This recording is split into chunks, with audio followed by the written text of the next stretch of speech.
Hi everyone, my name is Johan Hallack. I got first place at the regional this weekend in Brazil. So James contacted me to record a profile for you. I've been playing the Melodious deck since the beginning of the Fire format. I got a few good results, then I think I can share my experience with you guys, okay? So first of all, telling about my history with the deck, I got second or fourth place in the Latin America Continental in the Swiss, and then I lost on top 32. And in the last three regionals I played, I got third place in São Paulo, fourth place in Rio, and now I won in Belo Horizonte. So I think I have some things to explain and share with you, okay? Before I start the profile, please be kind in the comments. I'm Brazilian, I don't speak English very well, so please be kind, okay? Going to the list. I'm looking here because my computer is here, okay? I play the first is pretty standard: 3 refrain, triple couplet, 2 sonata, 1 chopina, 1 aria, and 3 soprano. 3 soprano and 2 concertos are concessions because I play desires, and you always need the cards that fuse because you have a fusion deck, so makes sense. I tested desires before with 2 soprano and 1 concerto, and I didn't like, and now with the ban list we lost 2 prosperity, so I think that's the best way to play, okay? In the hand trap lineup I play 16 in a 40 deck. There's not much about it. I think Ogre and Mourner are still good, mostly against Rogue. I know it's not great with Ubel matchup, but it's good against Snake Eye and all other matchups, so I think it's still worth it to play in the main deck, okay? The latest addition I think is Dominus Purge. It's really good. We are in a format like Orcus, Nightmare Mermaid, when every 2 monsters turn into Fiendsmith engine and things get out of control. And besides that, DDD is a really hard card for this deck to deal with. So I think as the format develops, we probably won't see Melodious got a lot of tops, but it's a deck I like, and I think it's a really fun, so I keep playing. The Dominus Purge is really good card. I think it plays really well into Shifter. So when you get Shifter like Tempai, you have 9 cards like Ash, Imperms, and Dominus to help you to stay alive to live another turn. So that's the main reason. And this capability I think Ubel, for example, don't have. So most of the time when playing Ubel and you get Shifter, you most likely gonna lose.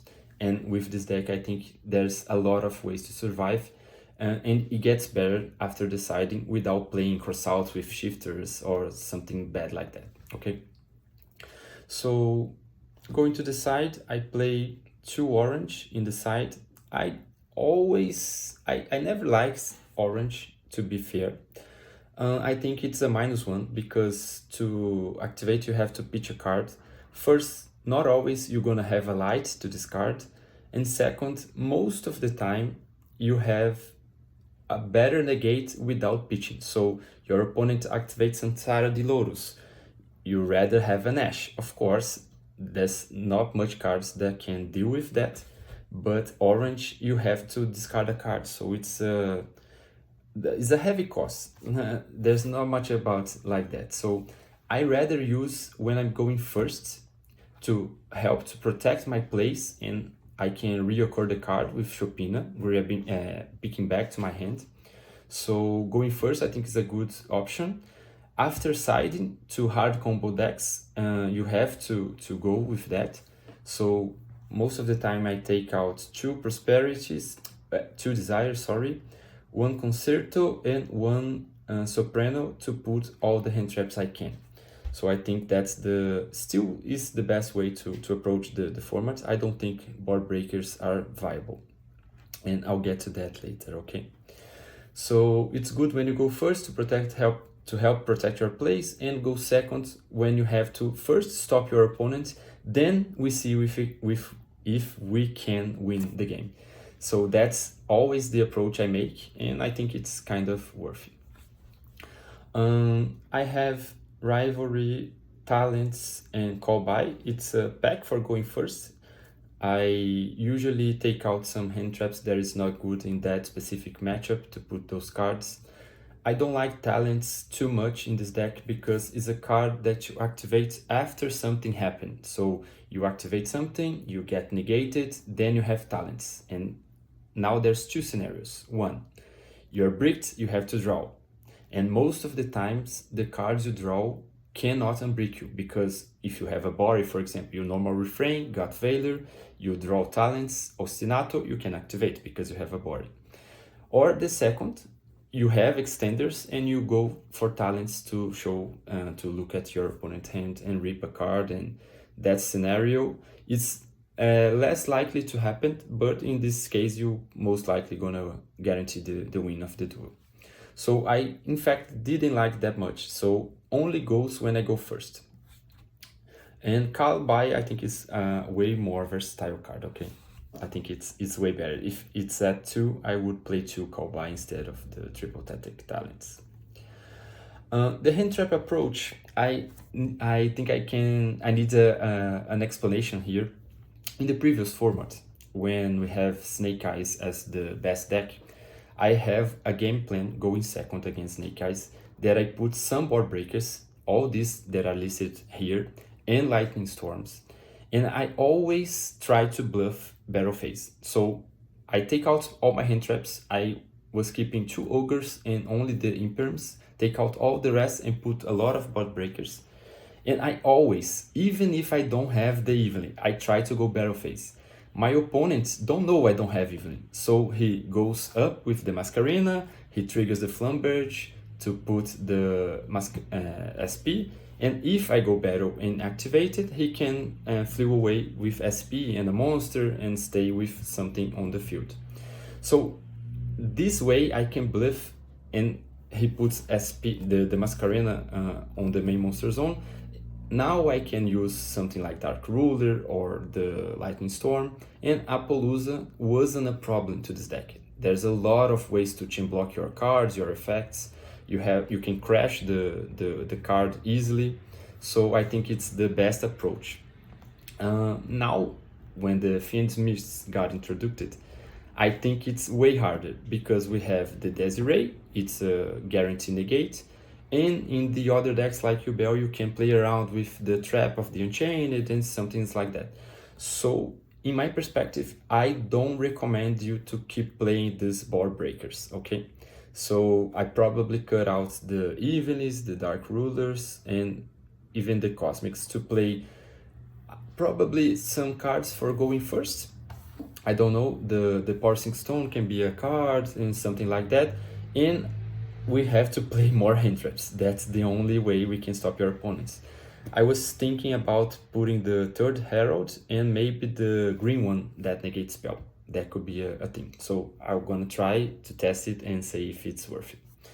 But right now I think this list is very, very solid. And in the extra deck, there's not much I need to talk about it. I think it's pretty standard. I think Baguska, that's something we can discuss. So Baguska at first was a game plan against shifter decks. Before we have Dominus Purge, that's the only way we can make some kind of interruption against your opponent. Now we have 3 Ash, 3 Perm, 3 Dominus, after siding 2 Orange, Call by, Mourner. So I think even if we got Shifter, there's a lot of ways to not die against my opponent. So I don't think it's necessary anymore. To be honest, I think there's no card to play instead. Maybe Typhoon, but I think Typhoon is a losing card, so maybe not necessary. And besides that, the Astra is really standard. 3 Baka, I think is necessary. 2 Schuberta, 2 Etoile, 2 Link. You can play 1, but I think 2 is good too. SP, gravity controller is needed. These are those is needed too, because sometimes you get cloggy on the gravity controller, or sometimes you get in a grind game, you can normal summon hand trap, link with another monster that is already on the field, make the lizard, get away with him, draw a card, and then you can start playing Melodious again. Moon is necessary to out floodgates, always happen, is a good card. And I play access code to facilitate some multi-case. There's cases when you have a lot of monsters but don't have a lot of removal, so it kind of helps in some ways, but it's not necessary. Talking about a little bit about the gameplay and how to counter the meta and stuff, I think Bell is the hardest matchup probably, but there's some tricks you can do. Some things like, if you go first and you have Veiler, Imperm, and even Mourner, you let him play a lot, commit the cards from hand, and when you think it's good, you can use Veiler on the Phantom, and then in the resolution use a Toil to bounce a lot of his cards. So I saw a lot of people trying to negate every card he activates. So if your opponent starts with normal summon Sansara de Lotus and you have your board and Veiler, you hold the Veiler, let him combo, and then you activate this. So this guarantees you to not die at least, and make him play 1 or 2 interruptions only. And in the end phase, your card return, Schuberta keeps the grave clean, and the Toil keeps getting out the monsters on the field. So I think it's a really, really good plan. Going second, you have tons of hand traps, and Purge and Orange is really, really good. Most people are playing Nibiru, Phantasme, Bestials, that I think it's not great, but that's the only hand traps available for those decks. They can play Orange and Purge, of course. So it's not optimal. So I think Melodious can have a chance stopping your opponents. Mostly play like 50 cards, 45. So there are scenarios when 1 or 2 hand traps, maybe 3, stop them from playing. And in the grind game, you can win with your power cards like Ostinato, First Movement, and stuff, okay? And all the other matchups, I think it's kind of equal. I think Melodious is not that better than any other deck and not worse than anything. I think Snake Eye probably are the second best deck, but this deck having the great hand trap lineup, having a good plan against Shifter with Tempai and Hit All Beast and stuff, makes this deck maybe a great contender for the few weeks, at least before Rota release, okay?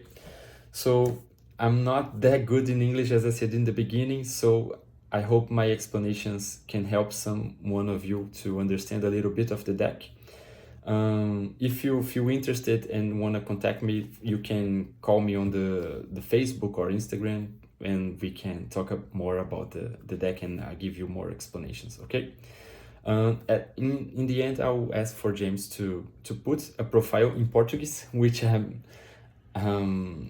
know much more to how to explain, okay? So bye bye.